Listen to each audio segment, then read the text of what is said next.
내보내고 무릎을 꿇고 기도하고 돌이켜 시체를 향하여 이르되 다비다야 일어나라 하니 그가 눈을 떠 베드로를 보고 일어나 앉는지라. 베드로가 손을 내밀어 일으키고 성도들과 과부들을 불러들여 그가 살아난 것을 보이니 온 요파 사람이 알고 많은 사람이 주를 믿더라. 아멘. 사랑하는 성도 여러분, 이제 호렙산 마지막을 향하여 가고 있는데 내일은 성금요일이어서 성만찬 예식을 주님께 드리려고 그래요. 조금만 더 힘내셔가지고 성만찬 예배가 있고 마지막 날에는 김내영 교수님 오시는데 찬양 성가대가 그날 쓰고 한번 정말 주일날 예배를 드리는 것처럼 다시 한번 우리 자녀들, 청년들, 교회학교 어린이들 끝까지 하나님 앞에 이 아름다운 믿음의 모습을 가지고 온 교회가 새 힘을 얻었으면 좋겠어요. 저만 신났어요? 우리 옆에 분한테 빛이 있어라 좀 힘 좀 실어드릴까요? 둘, 셋. 빛이 있으라. 할렐루야. 끝까지 승리하시길 주님의 이름으로 축복합니다. 오늘 말씀은 사도행전 9장 40절에서 42절의 말씀을 가지고 십자가의 끝은 부활입니다 라는 제목으로 말씀의 은혜를 나누려고 그래요. 제1차 세계대전이 진행 중이었던 1917년에 세계 전쟁사에서 찾아볼 수 없는 잔혹한 민간인 학살이 발생하였습니다. 이슬람을 믿었던 터키 사람들이 아르메니아라고 하는 곳에 쳐들어가서 예수님을 믿는 그리스도인들을 몇 명을 죽였느냐 75만 명을 학살했다는 이야기를 칼럼을 통해 읽게 되었는데 이게 종교가 다르다는 일로 얼마나 많은 사람들이 이렇게 신앙 안에서 순교를 맞이하게 되었는지 저도 깜짝 놀랐어요. 기독교 예수를 믿는다는 이유만으로 75만 명의 신자들이 학살을 당했는데 그 당시 터키 군인들은 남녀노소를 가리지 않고 기독교 신자라고 생각하는 사람들을 불러다가 이렇게 질문했답니다. 마호멧 or 크리스트? 마호메트를 진리로 따라갈 거냐 아니면 예수를 믿을 거냐라고 하는 질문인 것이죠. 그리고 나서 마호멧을 소리치면 살려를 주고 예수 그리스도 only Jesus Christ 그러면요 그 자리에서 총구를 겨누어서 다 쏴 죽였답니다. 참 어처구니 없는 일들이 일어났는데 그렇게 순교한 사람들이 75만 명 가까웠다니까. 그런데 놀라운 건 여러분, 그렇게 자기가 마호멧이라고 한 번만 얘기하면 살 수 있는 길이 있었는데도 불구하고 아르메니아에 예수 믿는 사람들은 다 총에 맞아 죽으면서 그랬다는 거예요. 나는 오직 예수님만 선택하겠습니다.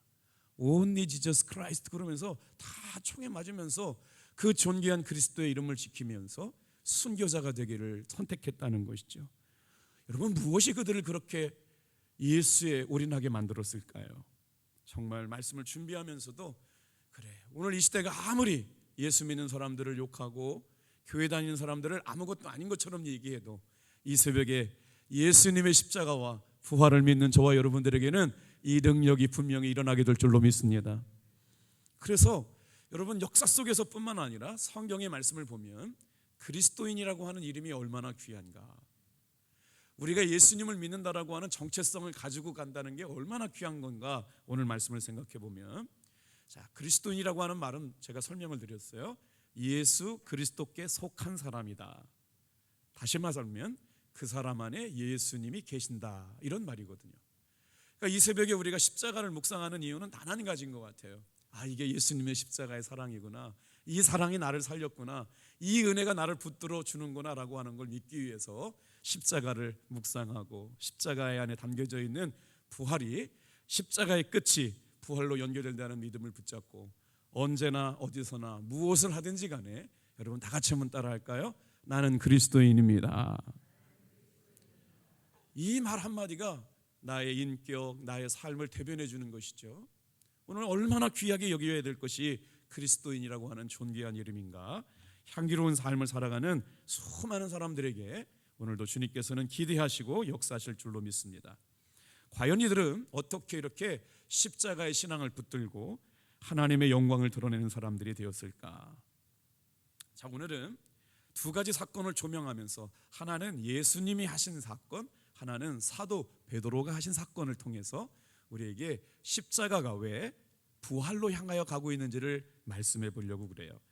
사도 베드로가 욥바라고 하는 곳에서 죽은 여제자를 다시 살린 사건이 오늘 사도행전 9장 40절에서 42절의 말씀이거든요.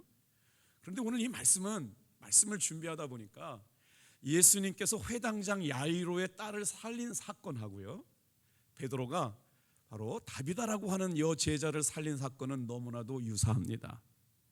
알고 말씀을 묵상하 봤더니 예수님께서 회당장 야이로의 딸을 부활하게 하신 사건이나 베드로가 다비다라고 하는 여인을 살게 하신 사건은 여러분 우리에게 어떤 은혜를 주시느냐? 다 같이 한번 따라할까요? 십자가는 부활의 영광으로 연결됩니다.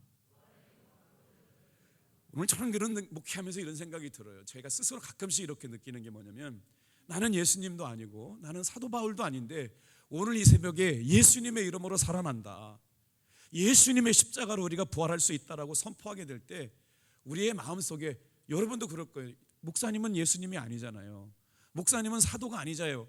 이렇게 물어볼 때마다 나는 그러면 뭘 갖고 대답해야 될까를 묵상하면서 말씀을 읽었는데, 오늘 여러분 여기에 놀라운 비밀이 담겨 있습니다. 무슨 말이냐? 예수님께서 야이로의 딸을 살리신 사건이 여러분 베드로에게 증가됐던 것은요, 부활하신 예수님을 만난 뒤였습니다. 베드로가 경험했던 그 사건은 베드로가 능력이 있어서 그런 것이 아니라 부활의 사건이 재현됐기 때문이거든요. 성경에 베드로가 여러분 다비다를 살린 사건이 실제라면 오늘 우리가 부활을 믿는 우리들에게도 부활 사건이 실제인 것을 가르쳐주는 놀라운 영적 교훈이 있음을 믿으시길 바랍니다. 그래서 이 십자가가 부활과 연결되었다라고 하는 것이죠. 오늘 우리 교회도 초대교회 제자들을 본받아서 사람을 살리고 영혼을 구원하고 하나님이 기뻐하시는 놀라운 신앙생활을 할 수 있게 되리라고 생각합니다. 그런데 정말 문제는 뭐냐면요, 부활의 주님을 믿는다고 하는 나조차도 내 삶 하나도 견디지 못하고 변화시키지 못하고 있는 무기력한 신앙생활을 할 때가 많다는 거죠. 그래도 우리 성도님들이 여러분 습관이 바뀌는 때를 연구한 사람이 있어요. 3주 동안만요 그 시간을 투자하면 삶의 체질이 바뀐대요. 여러분은 기도 체질로 바뀐 줄로 믿습니다. 아멘 소리가 힘이 없으셔. 새벽형 인간으로 깨어 기도하는 진짜 그리스도인으로 바뀌신 줄로 믿는 분만 크게 아멘 해볼까요? 할렐루야. 아멘. 부활의 주님을 믿는다고 하면서도 자신의 삶 하나조차도 변화시키지 못하고 있는 연약한 우리들의 모습을 통해서 참 이래도 되나 싶지만, 부활을 믿는다고 했던, 그리고 부활을 보았던 성경 말씀에 나타났던 사도행전의 제자들의 삶은 그렇지 않았다는 거예요. 다 같이 한번 따라합시다. 부활을 만났고, 부활을 보았고, 부활을 살아냈습니다. 사실 이 말씀도 우리에게 주는 위로가 있어요. 왜 어떤 위로가 있냐면요, 예수님의 십자가의 부활을 보기 전에는 제자들도 도망갔어요.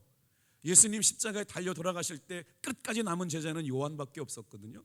그리고 베드로 도망가다가 예수님 부활하신 주님 만나고 다시 예루살렘으로 돌아갔잖아요. 여러분 보세요.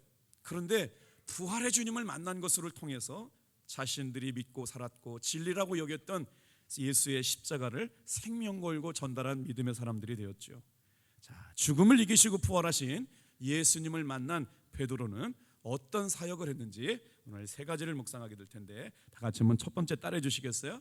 죽은 다비다를 향해 일어나라 명령했습니다. 40절 말씀 다시 한번 읽어보겠어요. 시작. 베드로가 사람을 다 내보내고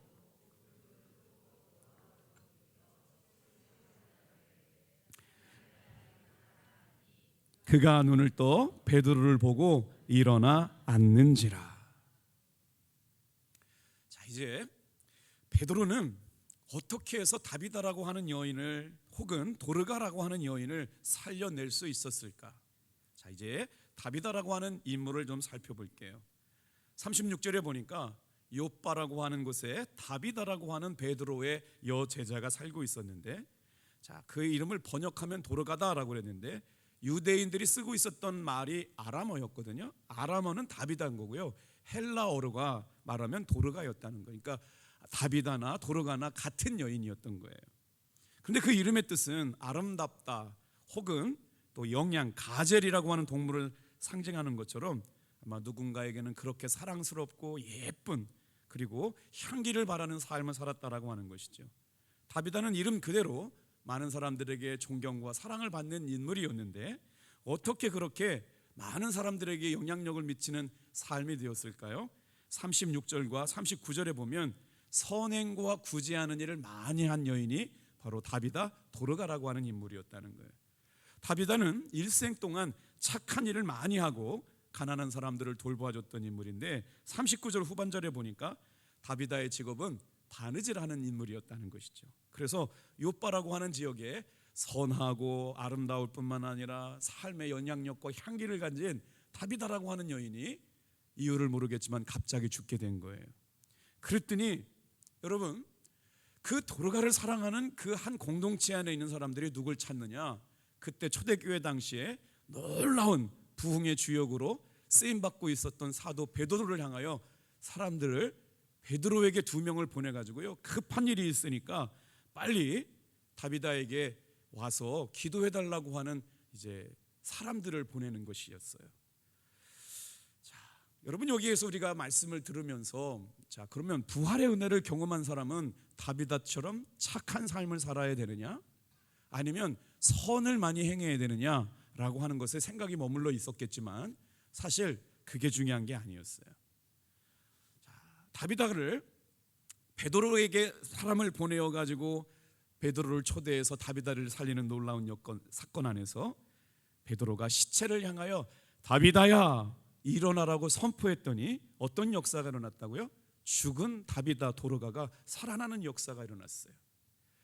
자, 다비다가 살아난 이유는 여러분 다른 것보다도 부활의 신앙, 예수님을 통해서 부활하신 것이 부활하심을 보고 그대로 스승이 하시던 것처럼 외쳐서 자, 나사로야 일어나라, 나사로야 나오너라, 소녀야 일어나라, 소녀야 나오너라, 달리다 쿰을 외쳤던 예수님의 생명이 그 은혜를 경험했던 제자 베드로에게 고스란히 재현됐다라고 하는 놀라운 영적 의미를 가지고 있다는 것이죠. 다비다가 죽음에서 살아난 것은 그냥 다비다 한 사람이 살아난 것이 아니고 다비다가 베드로의 기도를 통해 살아난 것은 다 같이 한번 따라해 보겠어요. 예수님의 부활하심이 사실임을 증거하는 표징이다.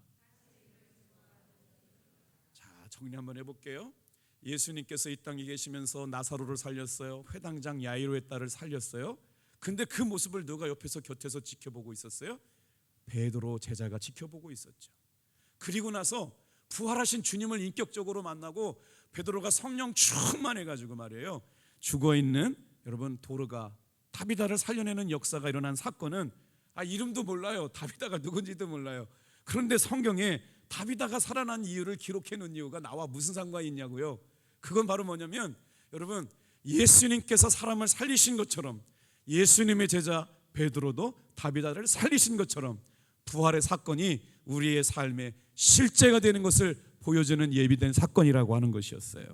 오늘 여러분, 그래서 고난주간의 끝은 부활절로 부활의 신앙으로 연결되잖아요. 십자가의 끝은 여러분 죽은 생명도 살리는 역사인 줄로 믿으시길 바랍니다. 다시 한번 따라해 볼게요. 십자가의 끝은 죽은 생명도 살리는 부활입니다. 자, 요한복음 11장 25절 26절 말씀 같이 한번 읽어볼게요. 이번 호렙산의 주제 성구입니다. 같이 읽을게요. 시작. 예수께서 이르시되 나는 부활이요 생명이니 나를 믿는 자는 죽어도 살겠고 무릇 살아서 나를 믿는 자는 영원히 죽지 아니하리니 이것을 내가 믿느냐? 최근에 우리 당진지방에 계시는 목사님들이 암에 걸리시거나 아니면 사모님이 암에 걸리신 분이 계신데 가까이 지내는 목사님 사모님이 그 폐에 암이 생기셨어요. 참 믿음이 대단한 게 말이에요. 그 상황 가운데 목사님 사모님이 전혀 요동이 없으시더라고요. 어떻게 그렇게 담대하게 그 암이 걸려가지고 어려운 시기를 지나면서 저랑 같이 건강검진했는데 저는 괜찮고 그 사모님은 그날 암 판정을 받으셨으니까 이게 참 뭐라고 표현할 수도 없어요. 같이 병원에 갔는데 저는 괜찮다고 했고 그 사모님은 암이 이렇게 알게 되어져 가지고 이제 암 투병이 됐는데 말이에요. 얼마나 어렵게 병원 생활을 했는지 옆에서 지켜볼 때마다 안타까웠는데 그분들은 두 분은 너무 태어난 거예요. 죽으면 천국인데 뭘 걱정하느냐. 이것도 다 하나님의 뜻이 있다. 하나님이 틀림없이 우리 가정에 우리 교회 내 삶에 가지고 계신 비밀이 있겠다고 했는데 말은 그렇게 했지만 그게 내 얘기가 될 때는 쉽지 않잖아요. 그런데 여러분 놀랍게도 그 목사님의 사모님이 엄청 많이 건강해졌어요. 할렐루야. 그래서 오늘 우리도 마찬가지예요. 똑같은 사건이 일어나지만 여러분 이 사건을 통해서 분명히 일하시를 주님만 신뢰하고 바라보고 담대하게 선포할 수 있기를 주님의 이름으로 축복합니다. 예수께서 이르시되 나는 부활이요 생명이니 나를 믿는 자는 죽어도 살겠고 무릇 살아서 나를 믿는 자는 영원히 죽지 아니하리니 이것을 네가 믿느냐? 부활의 신앙의 차이였어요. 그 목사님 사모님이 부활의 신앙이 철두철미하게 내 마음속에 나는 이 땅에 살면서 사명이 끝나면 주님 데려가실 텐데 죽은 뒤에는 영원한 생명과 천국에 있다는 부활의 신앙으로 똘똘 뭉치니까 여러분 암도 넉넉히 이기시던데요. 할렐루야. 이것을 네가 믿느냐라고 말씀하시는 거예요. 자, 베다니 동네에서 일어난 나사로의 사건은 어떻게 왜 예수님께서 나사로를 살리시는 사건을 예수님의 사역 가운데 클라이막스 정점에 놓으셨을까요? 나사로가 죽었다 살아난 사건은 사실 그 한 사람이 살아난 사건이 아니었어요. 무슨 사건을 예표했느냐? 예수님께서 갈보리 사건, 예수님께서 십자가를 짊어지셨다가 죽으시고 부활하심을 미리 보여준 사건이 바로 나사로였다는 거예요. 그런데 지금 먼저 읽었던 베드로가 다비다를 살린 사건은 말이에요. 그 베드로가 죽은 사람을 어떻게 살려요? 그런데요, 예수님께서 나사로를 살려낸 것은 예수님의 십자가의 부활이 진짜 있는 것이라고 하는 예표적인 사건이라면 베드로가 경험했던 다비다 도르가를 살린 사건은 오늘도 우리의 삶에 부활이 진정한 진리가 되고 생명이 되는 것을 가르쳐주는 여러분 상징적인 사건인 줄로 믿습니다. 그래서 우리가 십자가의 은혜를 경험한 사람들은 부활의 신앙으로 승리하는 믿음의 단계로 옮겨져 가야 된대요. 그래서 사망의 권세를 이기시고 부활하신 예수님의 은혜가 부활의 사건이 나사로의 죽었던 그 사건과 갈보리 십자가의 부활의 사건으로 연결되고 있는 것이죠. 이 부활은 오늘 우리에게 신앙의 삶을 살아가는 우리들에게 영원한 천국이 있다, 영원한 세계가 있다, 영혼의 존재가 있어 천국과 지옥이 분명히 있기 때문에 우리는 예수를 믿음으로 말미암아 여러분 천국과 생명과 부활을 소유한 신앙인들 된 줄로 믿으시길 바라요. 그러면 어떻게 예수님께서 그렇게 능력이 많으셨잖아요. 분명히 하실 수도 있었잖아요. 그런데 왜 3일 동안이나 기다렸다가 죽은 나사로를 살리게 하셨을까요? 이런 질문이 많이 있을 수가 있어요. 요한복음 11장 4절 말씀 같이 한번 읽어볼게요. 같이 읽겠습니다. 시작. 예수께서 들으시고 이르시되 이 병은 죽을 병이 아니라 하나님의 영광을 위함이요 하나님의 아들이 이로 말미암아 영광을 얻게 하려 함이라. 예수님께서 뭐라고 말씀하셨어요? 나는 부활이요 생명이니 나를 믿는 자마다 죽어도 살겠고 살아서 믿는 자는 영원히 죽지 아니하리라. 이것을 네가 믿느냐? 라고 말씀하시면서 뭐라고 그러느냐? 죽어있는 나사로를 향하여 이 죽어있는 것은 죽은 게 아니라는 거예요. 자는 거라는 거예요. 놀랍지 않습니까? 그리고 나서 이 병을 통해서 하나님의 영광을 드러내는 일이라는 거예요. 사랑하는 성도 여러분, 우리가 어떤 위기 가운데도 이 일로 인하여 하나님의 영광이 드러나기를 주님의 이름으로 축복합니다. 내가 죽는 것도 영광, 내가 사는 것도 영광, 내가 병에 들어서 어려운 일을 당하는 것도 영광이라고 하는 거예요. 예수님 말씀 아닙니다. 이 병은 죽을 병이 아니라 하나님의 영광을 위한 일이요 하나님의 아들이, 다 같이 한번 따라해 보세요. 이로 말미암아 영광을 얻으려 함이라. 누가요? 죽었던 나사로가 살아나는 사건을 통해서 하나님의 아들이신 예수님이 영광을 드러내는 일로 예비된 사건이었다는 거예요. 그리고 나서 드디어 예수님은 어떻게 선포하세요? 여러분 요한복음 11장 11절 말씀 좀 보세요. 놀라운 말씀이 나옵니다. 시작. 이 말씀을 하신 후에 이르시되 우리 친구 나사로가 잠들었도다. 다 같이요. 시작. 그러나 내가 깨우러 가노라. 할렐루야. 오늘 우리의 삶이 마찬가지예요. 왜 우리가 무기력하지 않아도 되느냐? 이 땅에서의 삶이 마지막이 아닙니다. 우리는 십자가의 부활을 믿고 영원한 천국의 생명을 누리게 될 예수의 생명을 간직한 채 살아가는 사람들입니다. 우리에게는 믿는 뒷배가 있어요. 옛날에 어제 부흥회를 참석했더니 하나님의 능력을 어떻게 소개하시느냐. 여러분 이 종이를 말이에요 찢는다고 생각을 해보세요. 쉽게 찢어지잖아요. 우리의 인생이 이렇게 연약한데요, 만약에 여러분 이 뒤에 튼튼한 벽이 있다고 생각해 보세요. 아무리 찢으려고 해도 찢어지나요? 여러분 우리는 연약하지만 우리 뒤에 계신 하나님은 능력이요 생명이며 부활이심을 믿으시길 바랍니다. 그래서요 그럼에도 불구하고 초조하고 연약하고 두려워하는 인생들을 향하여 예수님은요 부활의 승리를 선물하여 주셨습니다. 여러분 나는 부활이요 생명이니 나를 믿는 자는 죽어도 살겠고 무릇 살아서 나를 믿는 자는 영원히 죽지 아니하리냐. 그 다음 말씀이 중요해요. 다 같이 한번 따라해 볼까요? 이것을 네가 믿느냐? 예수님께서 죽은 나사로를 향하여 내가 그를 살리러 가노라라고 선포하셨던 위대한 말씀이에요. 성도는 위기에 직면할 때도 많아요. 그런데 예수님의 사람들은 위축되지 않습니다. 죽음을 직면하게 될 때도 많아요. 그러나 예수님의 부활을 믿는 사람은 물러나지 않습니다. 어떠한 삶의 도전 앞에서도 예수님의 승리가 나의 승리가 된 사람들은 오늘 이 새벽에 예수님의 십자가의 승리가 나의 승리인 줄로 믿고 여러분 힘을 내시길 주님의 이름으로 축복합니다. 사실 다비다라고 하는 사람이 살아난 것이 나와 무슨 상관이 있겠어요? 다비다가 어떤 삶을 살았는지 우리 잘 알지도 못하는 사람이 오늘 이 새벽 살아난 것이 나에게 무슨 사건이 있겠어요? 그러나 영적으로 중요한 부활신앙을 선물해 주는 사건이기 때문에 예수님이 나사로를 살려내신 것처럼 그의 제자, 부활을 경험한 예수님의 제자 베드로도 죽었던 다비다를 살려냈다. 이것은 바로 부활하신 예수님이 실제이며 믿었던 제자들의 삶이 실제이라면 성경의 말씀에 예수님과 베드로의 사도의 신앙을 본받는 우리들에게도 실제가 되는 여러분 말씀인 줄로 믿으시길 바랍니다. 이 부활 신앙을 가지게 되면 어떻게 되느냐? 부활의 소망을 가지고 살아가게 되는 거예요. 아우슈비츠라고 하는 감옥에 생존자가 한 사람이 있었는데 그 사람의 이름이 베르니 세이언이라고 하는 사람이었어요.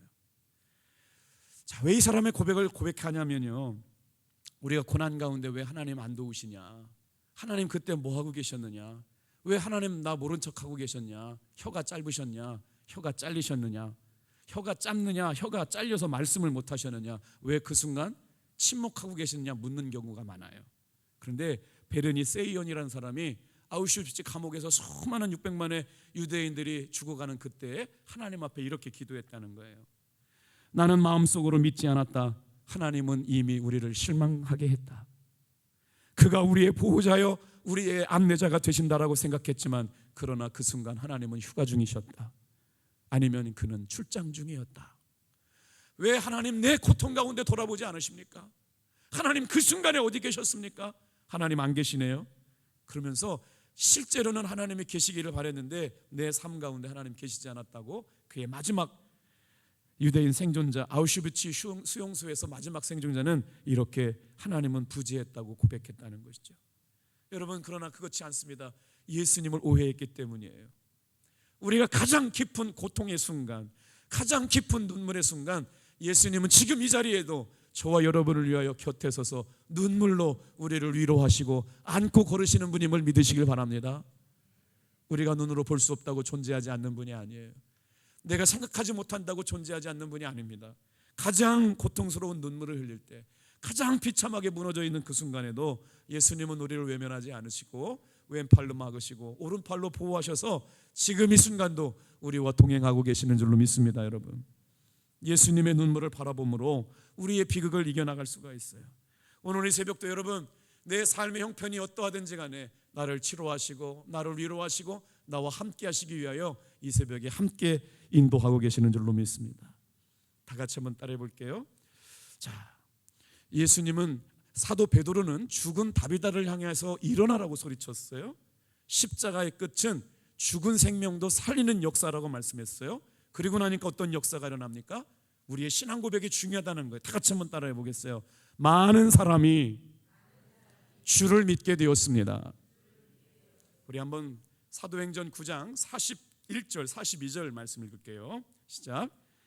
베드로가 손을 내밀어 일으키고 성도들과 과부들을 불러들여 그가 살아난 것을 보이니 온 요파 사람이 알고 많은 사람이 주를 믿더라. 성경 말씀을 읽다 보면 행간에 담겨져 있는 의미를 읽을 때마다 감사할 때가 있어요. 자, 베드로가 부활의 주님을 만나고 나서 이제는 예수님을 새벽 다굴 때 부인하고 도망갔던 그런 병약한 제자가 아니었다고요.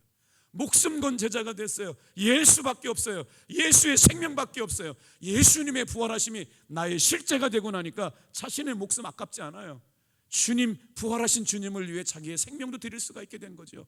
그리고 나서 여러분, 베드로가 이제 손을 내밀어서 다비다를 살려냈잖아요. 그리고 나서 과부와 성도들을 불러들여서 그가 살아난 것을 보여주는 거죠.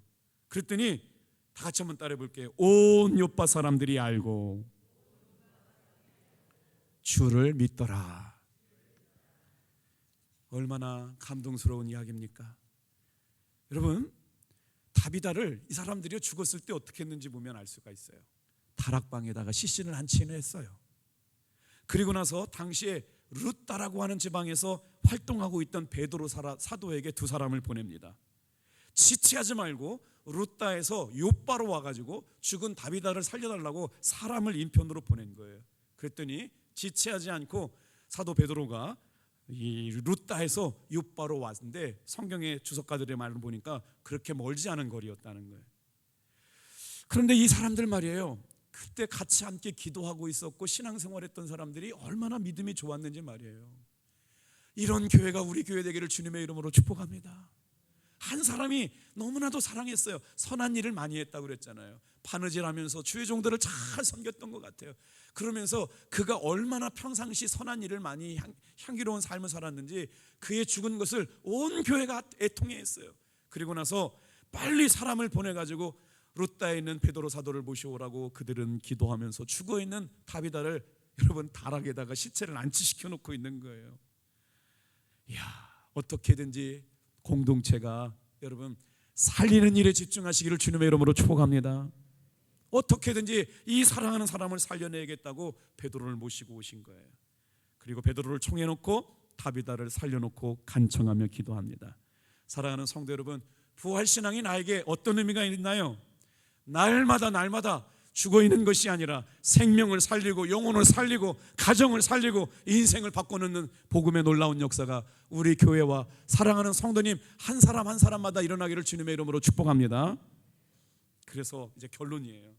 교회는 언제나 무슨 일이 있어도 사람을 살리는 공동체를 향하여 나아가요.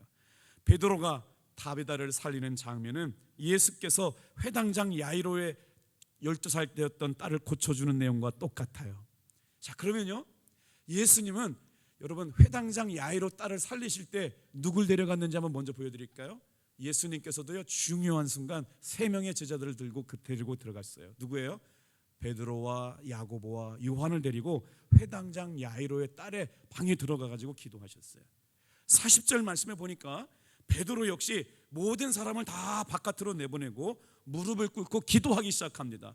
사랑하는 성도 여러분, 오늘 이 새벽에 우리가 모여서 함께 기도하고 마음이 합해질 때 살리는 역사가 일어나게 될 줄로 믿습니다. 40절 읽고 마칠게요. 시작. 베드로가 사람을 다 내보내고 무릎을 꿇고 기도하고 돌이켜 시체를 향하여 이르되 다비다야 일어나라 하니 그가 눈을 떠 베드로를 보고 일어나 앉느니라. 예수께서 야이로의 딸의 손을 붙잡으시고 아이야 일어나라 달리다 쿰 할 때 쿰이란 단어가 일어나란 단어예요. 합동교회 사랑하는 성도 여러분, 이 새벽에 쿰 하시길 바랍니다. 기도할 때 역사가 일어나는 거예요. 함께 모여 있을 때 예루살렘과 성전을 떠나지 않고 기다리며 기도하며 약속 붙잡고 일어날 때 쿰의 역사가 일어날 줄로 믿습니다.